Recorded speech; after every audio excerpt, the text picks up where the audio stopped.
Upfront and Personal, Episode 2, Privacy. There's a lot of news at the moment about privacy, Facebook, Apple, and how that all correlates. So let's have a look at what it means for you and of course also from an international perspective. Upfront and Personal.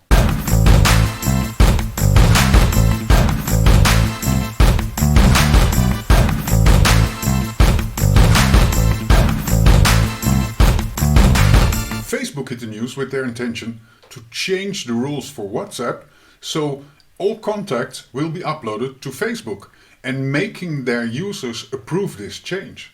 At the same time, Apple hit the news with all kinds of new settings and rules that will make it harder for third-party suppliers to get access to the data on the iPhone, and especially doing that without explicit consent of the users. How does this correlate? How does it come together? Does this have anything to do with each other? Let's have a look. Let us start with Apple. Apple likes to present itself as the keeper of your privacy. To be precise, the keeper of the privacy of its customers.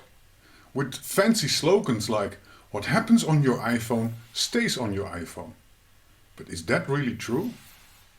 A couple of researchers seriously doubt that, and they did some very practical testing, and I liked those tests, so I replicated it myself. The test is as follows.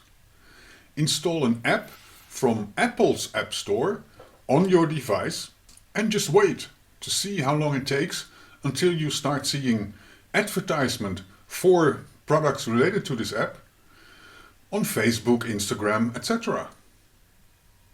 According to the test, and I replicated this myself, this always happened within 48 hours. Now, that could of course be coincidence, so the researchers repeated this hundreds of times. And the interesting thing is, it always happened. It always shows up as advertisement. As soon as they did the same test for a product which is not related to Apple's App Store and not related to Apple's ecosystem, it didn't happen. So Apple apparently is very concerned about your privacy until there is some profit for Apple within it. So that's the first thing that already put some serious question marks around this statement that whatever happens on your iPhone stays on your iPhone.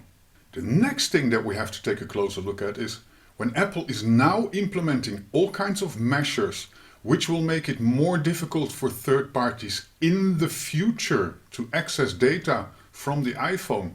Doesn't that mean that until those updates are installed, third parties can access private data from the devices?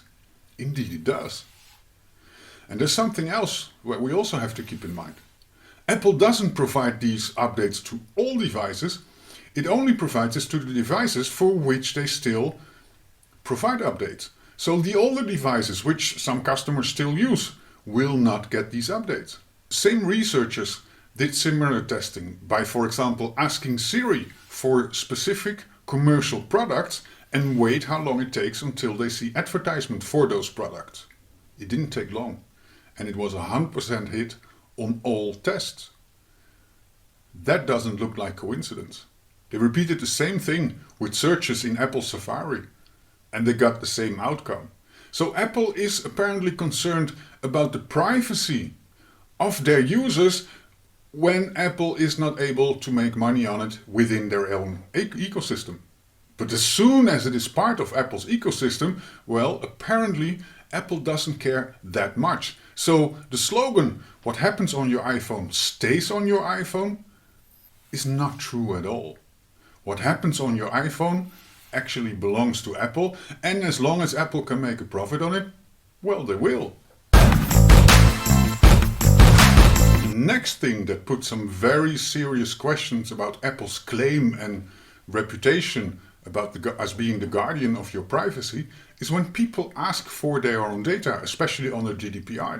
People have the right to claim their own data.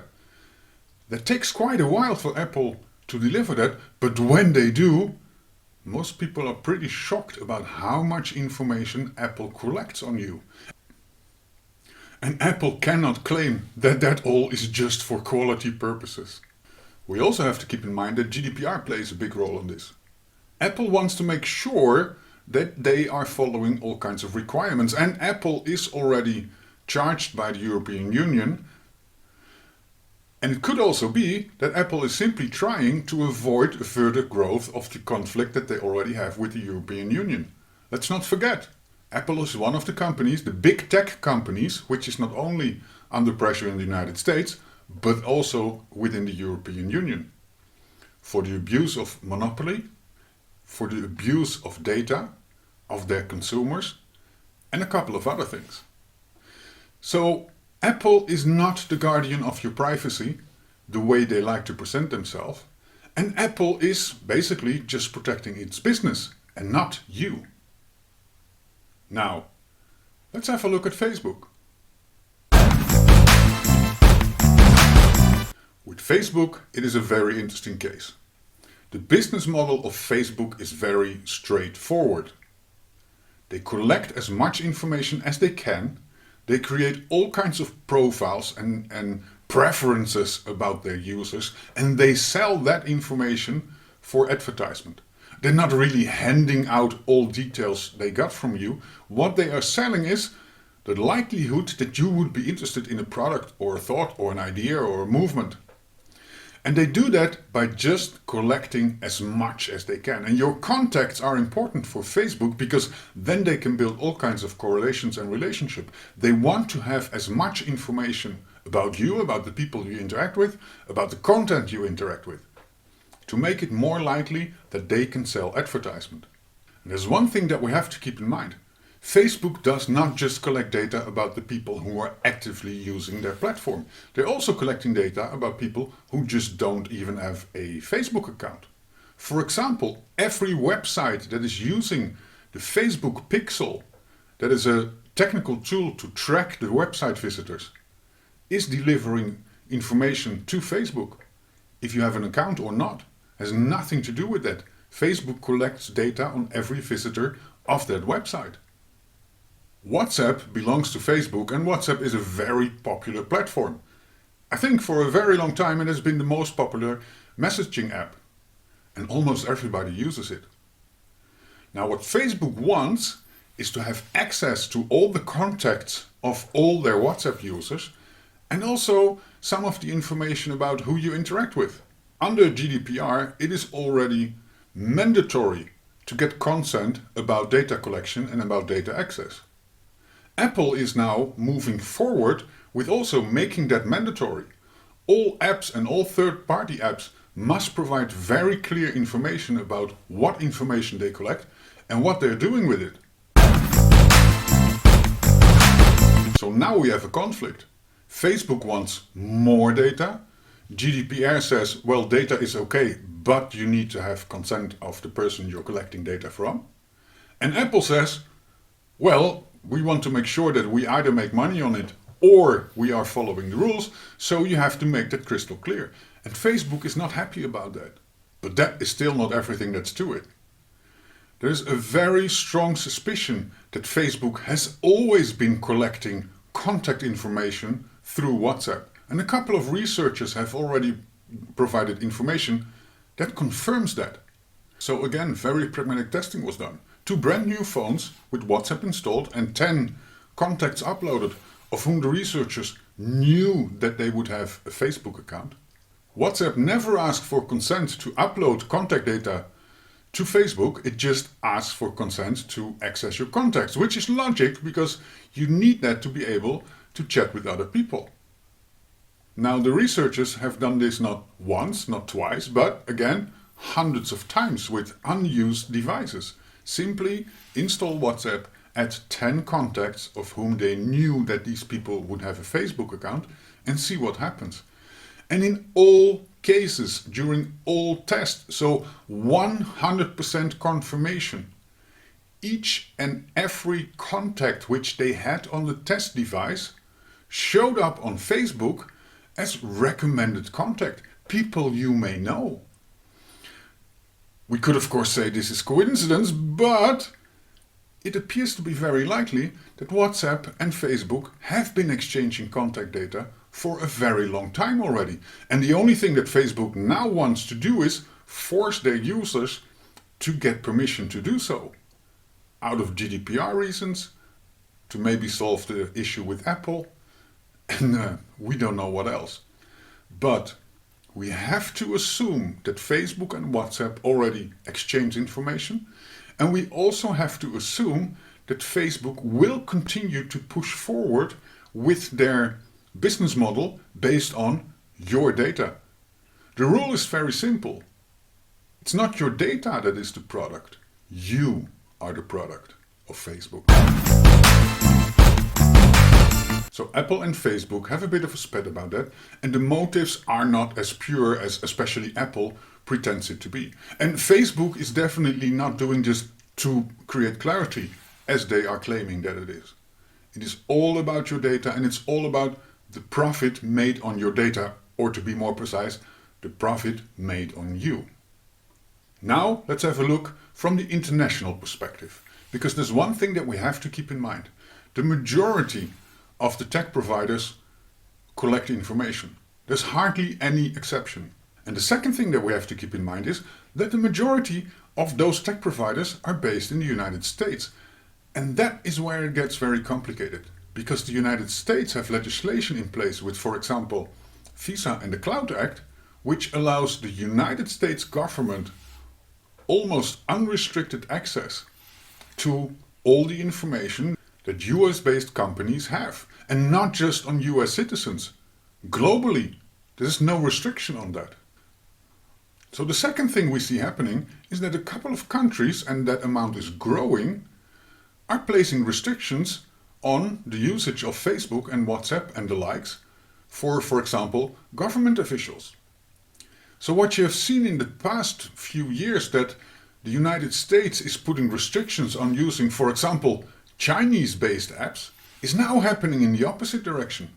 Several countries have already prohibited the usage of WhatsApp, Facebook, Instagram, etc., etc., etc. on government-issued devices and by government officials. And that too is understandable, because we need to keep in mind that if you use a US-based platform and the US government sees reason to access your data, even Apple, Microsoft, Google cannot prevent that. They are obligated by law to collaborate. There isn't even a restriction if that data is stored abroad. If that data, for example, would be stored on a server in Turkey, and the United States government wants access to that, the Cloud Act is created just for that. And the US-based providers are obligated to collaborate with that.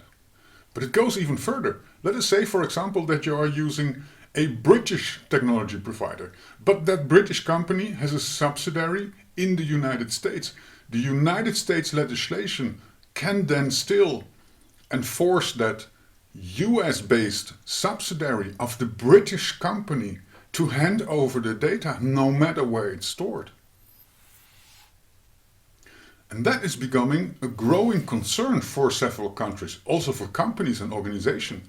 You see already happening that also companies are prohibiting the usage of those popular apps on company-provided devices.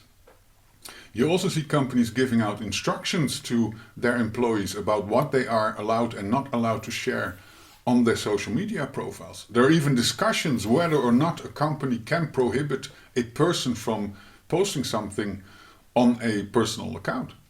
So summing this all up, what happens on your iPhone stays on your iPhone is just a marketing slogan, and not more than that.